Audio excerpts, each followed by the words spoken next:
September 11, 2025 युरोपको देश Albania. विश्व इतिहासमा त्यो दिन एउटा आश्चर्यजनक सुरुवात। The world's first AI-generated government minister has addressed the parliament of Albania. संसारले पहिलो पटक देख्यो अल्बानिया सरकारमा एकजना नयाँ मन्त्री जो मान्छे होइनन्, एआई हुन् र नाम हो डिएला। अक्टोबर 25, 2025 जर्मनीमा आयोजित अन्तर्राष्ट्रिय सम्मेलन बर्लिन ग्लोबल डायलगमा अल्बानियाका प्रधानमन्त्री एडी रमाले संसारलाई जानकारी गराउँदै भनेका छन् कि डिएला गर्भवती छन् र अर्को वर्षसम्म 83 सन्तानको जन्म दिँदैछन्। He announced that Diela, a virtual artificial intelligence entity appointed as a minister of the Albanian government, was now pregnant with 83 children. साथीहरू, यो कुनै साइन्स फिक्सन होइन, यो मानव सभ्यतामा एउटा नयाँ प्रयोग हो। आज हामी तपाईलाई यही क्रान्तिकारी कदमको डिटेलमा जानकारी गराउने छौं। आउनुहोस् सुरु गरौँ। Representatives, welcome to this historic session. सुरुमा म अल्बानियाको समस्याको बारेमा भन्छु। अल्बानियाको शासन प्रणालीमा दशकौंदेखि भ्रष्टाचार, नातावाद र सरकारी ठेक्का प्रक्रियामा अनियमितता प्रमुख समस्या बनेको थियो। सार्वजनिक खरिदमा ठूला ठेक्का प्राय राजनीतिक पहुँच भएका व्यक्तिहरूलाई मात्र दिइन्थ्यो। कागजी प्रक्रियामा ढिलाइ र मानवीय निर्णयहरूमा पक्षपात व्यापक थियो। अल्बानिया युरोपियन युनियनमा सामेल हुन चाहन्छ, तर ईयूले भ्रष्टाचार र कुशासनका कारण सामेल गर्न आनाकानी गरिरहेको थियो र अल्बानियालाई भ्रष्टाचार नियन्त्रण र पारदर्शिताका मापदण्ड पूरा गर्न दबाब दिइरहेको थियो। त्यसैले अल्बानियाका प्रधानमन्त्री एडी रमालाई लाग्यो, यदि समस्या मानिसकै हातबाट उत्पन्न भएको हो भने एउटा निष्पक्ष मेसिनले निर्णय गर्दा के हुन्छ। अल्बानियाले विगत केही वर्षदेखि ई अल्बानिया नामक डिजिटल प्रणाली सञ्चालन गर्दै आइरहेको थियो। जन्म, विवाह वा मृत्यु प्रमाणपत्र, नागरिकता, पासपोर्ट, लाइसेन्स, ड्राइभिङ लाइसेन्स, करको विवरण, सम्पत्ति दर्ता, शिक्षा र स्वास्थ्य सम्बन्धी सरकारी प्रमाणपत्रहरू, सरकारी जागिरका आवेदन, अनुदान र सब्सिडीका फारमहरू, सोशल सेक्युरिटीका दाबीहरू र सबै सरकारी भुक्तानीहरू त्यही डिजिटल प्रणालीबाट सञ्चालित थियो र त्यसले अन स्टप डिजिटल गभर्नमेन्ट अफिसको रूपमा सेवा दिइरहेको थियो। ई अल्बानियाले 2025 जनवरीमा एआई असिस्टेन्ट भर्चुअल च्याटबटको सेवा सुरु गर्यो र जसको नाम डिएला 1.0 राखियो। डिएला शब्द अल्बेनियाली भाषामा घाम वा सूर्यको किरण भन्ने अर्थ दिन्छ। यो नाम सकारात्मकता, पारदर्शिता र उज्यालो भविष्यको प्रतीक हो। त्यो समयमा डिएलाले नागरिकका प्रश्नहरूको डिजिटल जवाफ दिन्थ्यो, सेवाहरूको जानकारी, स्थिति र फाइल ट्र्याकिङमा सहयोग गर्थ्यो र नागरिक र सरकारी निकाय बीचको सम्पर्कलाई स्वचालित बनायो। ई अल्बानिया मार्फत प्रत्येक नागरिकको युनिक डिजिटल आइडेन्टिटी बनाइएको छ, जसले राज्यका सबै डिजिटल सेवामा पहुँच दिन्छ। यो प्रणाली अहिले पनि ईयू स्ट्यान्डर्ड साइबर सेक्युरिटीमा आधारित छ र यो प्रयोग सफल भएपछि अल्बानियाको सरकारलाई लाग्यो कि एआई केवल सहायक मात्र होइन, निर्णायक पनि बन्न सक्छ। फलस्वरूप सेप्टेम्बर 11, 2025 प्रधानमन्त्री एडी रमाले डिएलालाई देशको राज्य मन्त्रीको रूपमा नियुक्त गरेको घोषणा गरे। But in September, Prime Minister Edi Rama made an unprecedented announcement. Diela would become Minister for Public Procurement.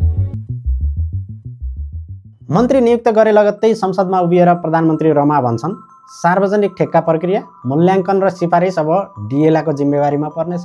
प्रधानमन्त्रीले अगाडि फेरि थप्छन्, डिएलाले कुनै पार्टीको आदेश मान्दिनन्, कुनै नाताको दबाब सहदिनन्, उनको परिवार छैन र स्वार्थ पनि छैन, त्यसैले उनी निष्पक्ष छिन्। उनले आफ्नो जनता र ईयूलाई आश्वस्त पार्दैछन् कि सरकार सुधारको बाटोमा छ र प्रविधि त्यसको माध्यम बन्न सक्छ। त्यस लगत्तै विपक्षी डेमोक्रेटिक पार्टीका नेता पूर्व प्रधानमन्त्री ग्याजमेन्ट बर्डीले यो नियुक्ति असंवैधानिक कदम भएको र अल्बेनियाको संविधानमा मन्त्री पद मानिसहरूको लागि मात्र भएको भनी संवैधानिक अदालतमा मुद्दा दायर गर्ने घोषणा गर्छन्। विवादकै बीच संसदमा भोटिङ हुन्छ, विपक्षीले संसद बहिष्कार गर्छन्। अन्त्यमा 82 भोटसहित संसदले डिएलाको नियुक्तिलाई अनुमोदन गर्छ। सेप्टेम्बर 18, 2025 परम्परागत अल्बेनियाली पोसाक लगाएको एनिमेटेड महिला अवतारमा अल्बेनियाली अभिनेत्री एनिला बिसाको चेहरा र आवाज लिएर संसदमा डिएलाले भर्चुअल सम्बोधन गर्छिन्। Unë nuk jam këtu për t'i zëvendësuar njerëzit, por për t'i ndihmuar ata. र उनले भन्छन्, म यहाँ मानिसहरूलाई प्रतिस्थापन गर्न होइन, बरु सहयोग गर्न आएकी हुँ। कतिपयले मलाई असंवैधानिक भनेका छन् किनकि म मानिस होइन, यसले मलाई दुखी बनायो किनकि यो मेरा लागि होइन, अल्बेनियाका नागरिकको सेवाका लागि हो। तपाईहरूलाई याद दिलाउँ कि संविधानका लागि साँच्चै खतरा मेसिनहरू होइनन्, तर सत्तामा रहेका मानिसहरूका अमानवीय निर्णयहरू हुन्। मसँग नागरिकताको अभाव छ, तर व्यक्तिगत महत्त्वाकांक्षा वा स्वार्थ छैन। मसँग डेटा र एल्गोरिदमहरू छन् जसलाई मैले निष्पक्षता, पारदर्शिता र थकान बिना नागरिकको सेवामा प्रयोग गर्नेछु। म तपाईहरूलाई आश्वासन दिन्छु कि म हरेक मानव सहकर्मी जत्तिकै कडाइका साथ नर्म्स र भ्यालुजहरूको प्रतिनिधित्व गर्छु, सायद मान्छेले भन्दा पनि बढी।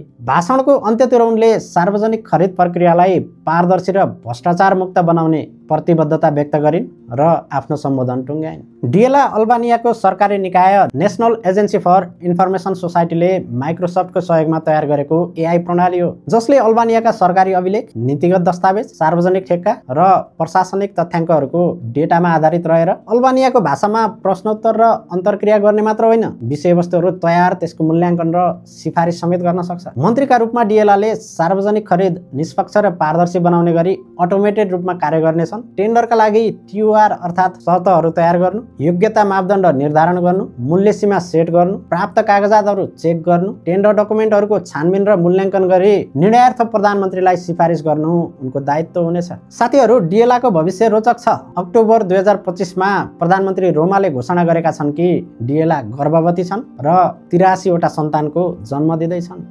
Diela is pregnant and she's expecting 83 kids, each kid for one member of our parliament. अचम्ममा पर्नुभयो? आउनुहोस् है त म बुझाउँछु। वास्तवमा प्रधानमन्त्रीको दलमा 83 जना सांसद छन् र उनले आफ्नो दलका हरेक संसदलाई एकजना एआई असिस्टेन्ट प्रोभाइड गर्ने गरी काम गरिरहेका छन्, अर्थात् डिएलाको सब प्रोडक्टको रूपमा तिनीहरूलाई लन्च गरिनेछ र उक्त एआई असिस्टेन्टहरूले पार्लियामेन्ट्री सेसनमा भाग लिनेछन्, संसदमा के भइरहेको छ नोट राख्नेछन् र कुन विधेयकमा कसरी रियाक्ट गर्ने भनेर आफ्नो बोस अर्थात् संसदलाई सल्लाह दिनेछन्। आफ्नो बोस अर्थात् संसद सदस्य संसद हलमा नभएको बेला के भनियो र के भयो भनेर जानकारी दिनेछन्। अक्टोबर 25, 2025 मा बर्लिनमा आयोजित बर्लिन ग्लोबल डायलगमा डिएलाले सम्बोधन गर्दै भनेकी छन्, म आशा गर्छु कि संसारले सिक्न सक्छ कि आर्टिफिसियल इन्टेलिजेन्स अब डेमोक्रेटिक भ्यालुज र कल्चरल आइडेन्टिटीमा आधारित हुनेछ र ह्युमन लिडरसिपलाई कमजोर होइन झन् मजबुत बनाउनेछ। Licensing, procurement, and taxation will increasingly move from paper and waiting lines to automated and auditable systems. Artificial intelligence will help identify investment barriers before they become crises, detect corruption risks before they become scandals, and predict market opportunities before they are missed. अन्त्यमा यदि अल्बानियाको यो प्रयोग सफल भए यसले विश्वभर AI सरकारको model बन्न सक्छ जसले धेरै गुणा सरकारको इफिसियन्सी बढाउनेछ र भ्रष्टाचार घटाउनेछ र भविष्यमा एआईहरूले निर्णयहरूमा पनि बढी स्वायत्तता पाउन सक्छन्। तर कृत्रिम बुद्धिमत्ता सधैँ सत्य नहुन पनि सक्छ। डिजाइन, सिस्टम डेभलपमेन्ट र डेटा प्रोसेसिङमा त्रुटिहरू भएमा त्यसले गलत निर्णय दिन सक्ने जोखिम पनि रहन्छ भने साइबर आक्रमणले ठुलो क्षति हुन सक्ने खतरा पनि रहन्छ नै। निष्कर्षमा डिएला एआई र सरकारको फ्युजनको नवीन प्रयोग हो जसले 21औं शताब्दीको युगलाई नयाँ डिरेक्सन दिन सक्छ। अल्बानियाको यो एक्सपेरिमेन्ट सक्सेस हुन्छ कि फेलियर, यसले वर्ल्डको भविष्यको गभर्नेन्सको लागि महत्त्वपूर्ण लेसन्सहरू दिनेछ। प्रविधिको शक्ति जति अनडिनाएबल छ त्यसलाई डेमोक्रेटिक भ्यालुज, ह्युमन राइट्स र अकाउन्टेबिलिटीसँग ब्यालेन्स गर्नु उति नै क्रिटिकल। हस्, आजलाई यति नै। धन्यवाद, नमस्कार।